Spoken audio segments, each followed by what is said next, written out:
Hi, this is James from OnlineITGuide.com, and I have 5 things that you need to do if you think your email's been hacked. Perhaps you've been logged into your email and suddenly you were logged out and you got a message saying you were logged in on another computer and you weren't. Or maybe your friends are starting to get spam messages coming from your account and you're not the one sending them and you don't even see them. It's a good chance that those are signs that your email's been hacked and somebody's got your password and you need to get control of that email account back.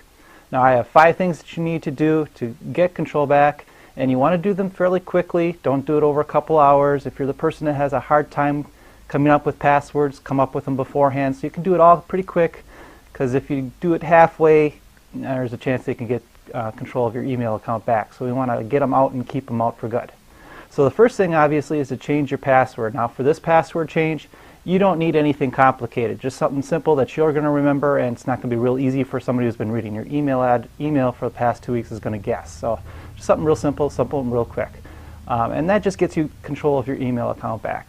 Now the next step is to check for any forwarding addresses. Now Google and Hotmail or Windows Live Mail allow you to set a forwarding address. Yahoo charges extra for that, but you still need to check and make sure that that forwarding address isn't mentioned or is a account that you control, because if there's a forwarding address, any email that comes to that account to your email address is just going right back out to somebody else again.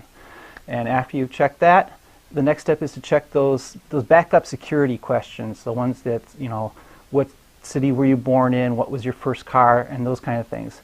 Change those answers and use answers for those questions that don't make sense.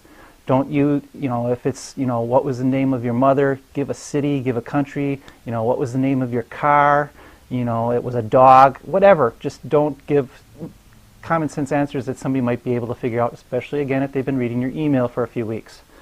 And after you change that forwarding address and you check those backup security questions, you want to check and see what the backup email address is. And that's that email address that you probably needed to sign up for the email account that you're looking at. I don't know why you need an email address to get an email address, but that's what it is. Make sure that that account that's listed there is also something under your control and that hasn't been hacked either, because again, we want to make sure that they can't get back control of your email account. And finally, after you've done that, you want to change your password one last time. And this password should be something good, something that has both letters, numbers, and punctuation in it. An easy way to do that is a couple sentences from your favorite book. Use the first letter of each word, keep the capitalization on the right words, and throw in the punctuation and the page number, and you've got a pretty decent password that'll be easy for you to remember and very difficult for anything to break through. And so those are the 5 things that you need to do to get your email account back. Change your password, check for any forwarding addresses, change the security questions, check for the backup email address, and finally change that password one last time. And that gets you control of your email account back.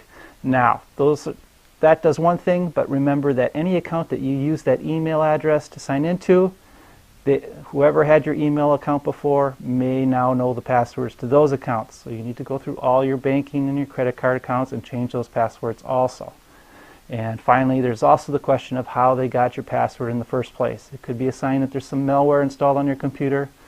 I suggest scanning your computer with Malwarebytes Anti-Malware or Super Anti-Spyware. Both great programs and also have a free option for you to test them out. There's links on my webpage at OnlineITGuide.com. And have a great day. Please give me a thumbs up on YouTube if you like this video. And thanks a lot.